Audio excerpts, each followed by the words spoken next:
don't give a damn. I mean, all they want to do is make sure your check clears, and they're gone. And it isn't going to work if we try to buy from them. So we buy from these people who love their businesses. And then really my job is just to make sure that I don't mess it up and create conditions that cause them to quit loving it for some reason, because they come in loving it. Only I can mess it up. And they care about being treated fairly on compensation, but they don't measure it against everybody else. They don't have a lawyer they're negotiating with me. I mean, I don't have a compensation arrangement with any of these managers that can't be put in one paragraph. You know, and then I go to other companies where they have a lawyer come in and there's 80 pages, you know, and it tells what's happened, how much they get paid in severance, or they end up going to jail. You know, and I won't deal with somebody that thinks that way. And, you know, that's fine. There's a self-selection process in terms of who comes to us. There's this invisible filter out there that causes the Claytons of the world, the Al Yoshis of the world, the Ike Friedmans of the world, the Mrs. B's of the world to come to us. When I made the deal with Mrs. B in 1983, Mrs. B had another offer from somebody else that was somewhat higher, and she just said, I don't care. She only owned 20% of the company. She had 4 children, they each owned 20%. She told them, you know, I'm selling to Mr. Buffett. She always called me Mr. Buffett up till when she was 104. In fact, when I'd walk in the store, she'd say, here comes my new young boyfriend, which I don't get that a lot of places, I can tell you. But she, you know, she built this thing. She came over here in 1921 or 2. She landed in Seattle with a tag around her neck. She couldn't speak a word of English. Said Fort Dodge, Iowa. She couldn't communicate. She just had the tag. The American Red Cross got her out to Fort Dodge. And for 2 years, she got no place because nobody spoke Russian, or Yiddish, actually. And so she moved to Omaha just to be around some other Russian Jews who she could at least talk to. She learned the English language when her oldest daughter, Frances, would go to school and come home at night and teach her the words. And she started out and she started sending $50 at a time over to Russia to bring her siblings. She had 7 siblings, and her mother and father to get them over here. After 16 years, she brought all the family over. She saved $500 in 16 years, you know, peddling used clothing, whatever. And she started in the rest of the furniture market with that $500. And it's now the largest home furnishings complex in the world. And it all came from the $500 and a very, you know, special woman. And can you imagine building something like that and selling it, you know, to some financial operator who's going to resell it, you know, and try and go public with it a couple of years later? And you know, it meant something to her. She wanted it to continue like it has continued. And those are the kind of people we want to attract. It isn't so much me selecting them, it's them selecting Berkshire. I mean, that's the key. And frankly, we've gotten to that position in this country where the people that do care about their businesses, good-sized businesses, there's no second choice besides Berkshire. We get them. You know, they come to us. We had a woman, Doris Christopher, come to us last year. Doris Christopher, in 1980, had 2 little girls, lived in Chicago, lived in a probably $20,000 house, and she and her husband both worked. She's looking for something to do to make a little extra money. She thought about catering and decided that it would take her away from the kids too much. So she decided that what she knew best, though, was she'd been a home ec teacher. She knew cooking, and she knew the kitchen and what was useful to people. So she borrowed $3,000 on her life insurance policy. That's all she had. She went down to the merchandise mart in Chicago and said, what's the least amount of this utensil or that utensil a manufacturer would sell, usually a dozen. And she took them home, and then she had the idea that she would hold these parties, essentially, in people's homes. And so she arranged with a woman in suburban Chicago to hold the first party. She almost turned back. She started driving there. She thought, oh, they'll laugh at me and I'll knock the stuff over and they won't buy it. You know, what you do. She's very unsure of herself. But she went there. She sold, I think, $175 worth of goods that night. She sold me her business last year, and that business made $140 million pre-tax from this $3,000 investment. That woman had a passion for her business, and she understood her customer, and she loved her customers. She loved the people that worked with them. She got 67,000 associates. It's called the Pampered Chef. Some of you may have been to a Pampered Chef party. almost 1 woman out of 10 in the United States bought something from us last year. And now, unfortunately, I have to acknowledge that she probably didn't understand accounting that well, but she understood her customer and she understood people, and she likes people. You know, I met her one time, but when she wanted to sell her business, there wasn't anybody else to sell to as far as she was concerned. She came to Omaha. We made a deal in a few minutes. We made the compensation deal took us 15 seconds. She's running the business. I've never been there. They're in Chicago. I hope they're there. I mean, we paid a lot of money for this. I mean, someday we'll buy a business and there'll just be some guy in a closet someplace saying, what figure shall I send Warren this month? But I've never been there. I've met her and I've seen the results of what she's done, and she is in love with the company. Yeah. How do you intrinsically value the businesses that Berkshire acquires? How do I value the business that Berkshire acquires? Well, the first thing I have to decide when somebody calls me is valuing this business within my circle of competence. I don't know how to value Microsoft. I don't know how to value Oracle. I mean, if Larry Ellison calls me or Bill Gates calls me, and they don't. But if any of those, I don't know, or biotech or anything, I wouldn't know how to value it. I just, I'd wish them well and tell them, I think it's worth twice as much as they think it is, but I'm just not in the mood to buy it today. I don't know. So it has to be within my circle of competence. My circle of competence is, businesses I can understand. And when I say understand, I don't mean understand how to use a computer or not use a computer in terms of a computer company. I mean understand what the economic characteristics of the business are and what the company's really going to look like in 5 or 10 or 20 years. Bill Gates will tell you that if he were investing, he would buy Berkshire rather than Microsoft because it's so much easier to understand what our businesses are going to look like, whereas he's in a business where you're going to really have to be doing things differently over time. So I know that Wrigley's is going to be the #1 chewing gum in the country. I know Snickers is going to be the #1 candy bar in the country 10 years from now. It's been the #1 candy bar for 40 years. You don't have to be very bright to understand that when people lay out 50 cents for something that they stick in their mouth, that they're not about to experiment. I mean, so we try to look at businesses we can understand. Now, I got a call a year and a half ago from a fellow, I never heard of him, in Denver. His name was Craig Ponzio. Craig called me up, and never heard of him, and he said, I've got a business, that's your kind of business, and I want to sell it. Here's the reasons, happen to do with health, and although I don't pay much attention to the reasons, and he said, it's the leading company by far in the custom picture frame business. And he said, let me tell you why it has what I call durable competitive advantage. That's what I call durable competitive advantage. He said, let me tell you why it has it. He said, there are 18,000 people that frame pictures in the United States, little mom and pop operations. Every town, Lincoln will have a half a dozen, Omaha will have a dozen, and they frame pictures. I go over to get a picture frame, and I hand it to somebody. I say, I follow their judgment. I say, biggest thing I want is I want a good-looking frame, and I want it back soon. I want quick delivery. Well, with 18,000 people in that business and a zillion kinds of picture frames, nobody can carry a big inventory because they don't do that much business. I mean, it's not Walmart or something of the sort.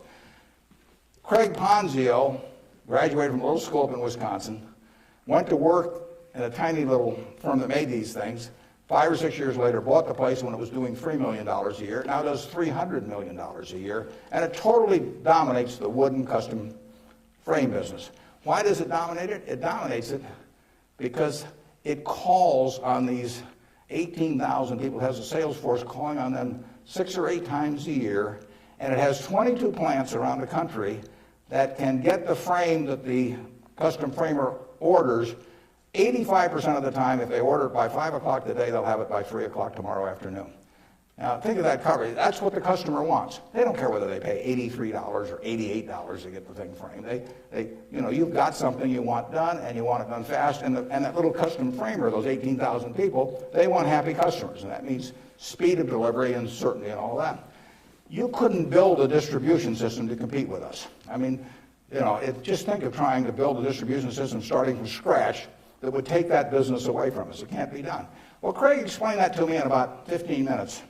I'd never thought about the custom frame business, but I've framed pictures or had people frame them for me, and I understood the power of that. That was a Monday. I said, I think we can make a deal. So he came on Wednesday, He came at 9 o'clock and he left at 10 o'clock. We've had a deal. I've never seen him since. He got the money promptly thereafter. He wasn't going to come to the annual meeting last year, but his wife was sick. He'll probably come this year. He's a good guy. And no one can knock us off in that business. Every time I buy a business, I say to myself, if I had $1 billion and I wanted to go in and compete with these guys, could I knock them off? If you gave me $1 billion and you told me to dislodge Snickers as the #1 candy bar in the country, I don't know how to do it. If you tell me I got $1 billion and I got to make it, or $5 billion, and I got to make it so that Wrigley's, Spearmint, Double Mint, Juicy Fruit, all of those get knocked off the top-selling gum list, I can't do it. Now, if you give me $1 billion and tell me to knock off all the ladies' apparel shops in Lincoln, I'll make mincemeat of them very fast. I mean, I have a very good business myself, but I can destroy that. And the real test is, can some idiot with a lot of money destroy the business you've got if he decides to compete with you? And we try to buy businesses where no matter who comes along, they've got this durable competitive advantage. Those are the 3 words that count. And you can make that. You may be able to make that decision about companies that I can't make that decision about. They have to be pretty simple for me. But we buy things that, we have Fruit of the Loom underwear. Are people going to quit wearing underwear? Well, who knows? But we sell 44% of all the men's and boys' underwear that goes through Walmart and all of the mass merchandising chains. We've got the lowest costs around. Fruit of the Loom is a name that's been around since 1850 or 60. If you can buy 3 pairs of shorts from us, or 6 pairs or whatever it is, for $5.50 and nobody's going to sell them cheaper, why are you going to buy anything else? So we'll own that unless we mess it up some way. We've got a very potent advertising slogan there. We cover the asses of the masses. Sort of gets to it, doesn't it? Yeah, up there. Yeah.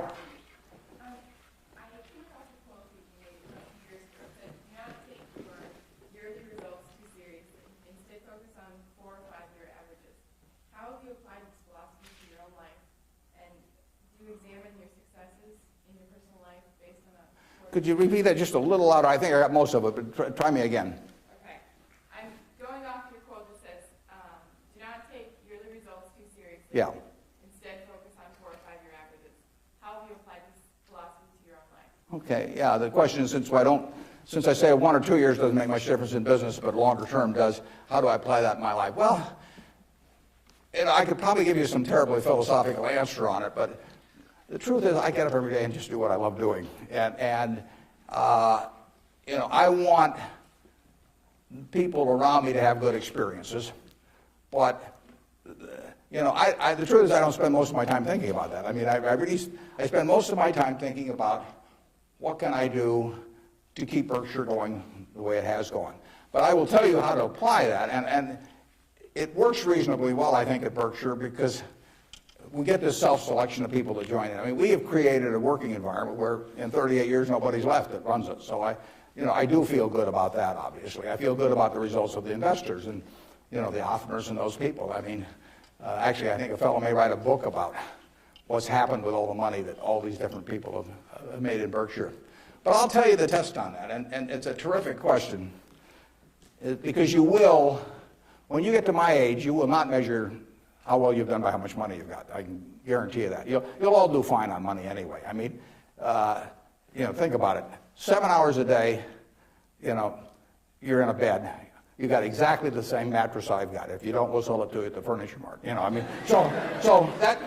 a parity. I can't outdo you, in terms of my sleeping enjoyment. You can match it by buying this mattress, which we'll give you a special price on. Just mention my name.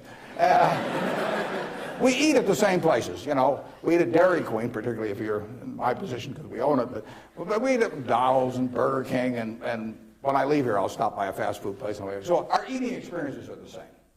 We travel the same. I mean, I had a 10-year-old car up till about a year ago, and it just doesn't make any difference to me. They all work. We live in a place that's warm in the winter and it's cool in the summer, and we watch the Super Bowl on big screen TV. You do it, I do it. We dress more or less the same. I mean, I pay more for my clothes, but they look cheap when I put them on. So we're really on a parity. Yeah. So the money isn't going to be that big a deal. Everybody in this country is going to, with the intelligence this group has, the energy, you're going to do well. So what's the difference? You know, what really counts? Well, I would say that you will measure, health is enormously important, and that's a matter of a fair amount of luck. I mean, you know, so I'm not shortchanging it. I'm just saying you can't do too much about that. But you will measure your success in life by how many, and extent, whether it's the people you want at 70 or whatever the age may be, you'll measure it by how many of them really love you, you know, in the end. I mean, you can't buy love. I mean, it doesn't work. You can buy sex, you can buy testimonial dinners, you can buy your name on buildings, you can do all kinds of things. But the only way you get to be, love is to be lovable. It's kind of irritating, actually. If you got a lot of money, it'd be more fun to just write out a check for $1 million. So everybody, from now on loves me. But it doesn't work that way. And in fact, the only way is to be lovable. And I've got this friend who came out of Auschwitz and had at least one member of the family die there. And what is it now? It's 60 years later. She still, when she looks at people, it's a Polish Jew, when she looks at people, the question she asks herself in determining who she really trusts as friends, the one question in her mind is, would they hide me? Now, when you get to be 70, if you've got a lot of people that would hide you, you've had a successful life. I know people who have a tremendous amount of money, no one would hide. Their own kids wouldn't hide them. I mean, they really wouldn't. I mean, their business associates wouldn't, or anybody else. If it really came down to it, they don't have anybody's respect. They've got their attention maybe with money or something of the sort, but nobody loves them. And my friend Tom Murphy at Cap Cities TV, I mean, dozens of people would hide Murph. All kinds of people would hide my wife. Ben Graham, a lot of people would have. My dad would have had a number. And then, like I say, that I can tell you people that everybody may pay homage to them, and the kids may put up with them and hope they don't change their will or something. But the truth is that nobody would hide them. And if you've got a lot of people that would hide you when you get to be 70, you will have had a very successful life. Okay, right in front. Throughout your life, what are some of your personal and career goals that you've set for yourself, and which ones have you accomplished, and which ones are you still going after? Yeah, just in terms of personal goals, or just goals that you've set for your life that you've accomplished. Yeah, well, I would. The truth is, the main goal I've had has been at Berkshire. I mean, it might be more admirable to say that I was feeding the poor or something someplace in India, but it isn't true. I mean, it's been the focus of my life most of the time. The money will be, I think, used for very good purposes later on. I don't use any real amount of it myself, but actually somebody else is going to do most of that, and I pick good people to do it. But I've got 3 kids of which I'm enormously proud, and they like each other. They get, they do things together. They work, the family unit works extremely well. But my wife gets 99.9% of the credit for that. I mean, if you didn't turn out well under her, there's something really wrong with you. It's a life that's a lot of fun, but I do what I enjoy doing. I play lots of bridge on the internet because I like to do that more than anything else. I used to do way more reading. I do a lot of reading, but I used to just read all the time. Now I spend 12 hours a week on the internet playing bridge, and it's great. I will talk to the Microsoft Summit here in about a month, and I tell this group, and there's all these high-powered internet types, and I tell them, look, you guys are all failures because here I am, got all kinds of money. I've been fooling around with the internet now for 10 or 12 years. I spend 12 or 14 hours a week on it, mostly bridge, but I do, the Google searches, and if I'm writing a talk, I look up all kinds of information on it. I read the New York Times, the Wall Street Journal, 10 o'clock the night before, and all these things. and you guys are getting exactly $120 a year out of me. I mean, that is a failure. They have not figured out how to get any money out of me. And I gave them this talk last year, and this year I'm going to go back there and say, you've made no progress at all. It's $120 last year, it's $120 this year, and in between I've had 600 hours of enjoyment and learned all kinds of things. So I do enjoy, that. I enjoy that more than anyone. Now, when I was young, I thought I had a lot of money. I'd own a professional sports team, and I'd play golf all the time. Maybe have my own private golf course, and all kinds of things. Just doesn't mean anything to me, I have something where 365 days a year, everything is good. I work around terrific people. One of them is here today that came with me, that drove me down. And I mean, I get to select the people I work with. That's a huge, huge luxury. I mean, literally, just think of if you had to work for a boss you couldn't stand, or work around people that cause your stomach to churn.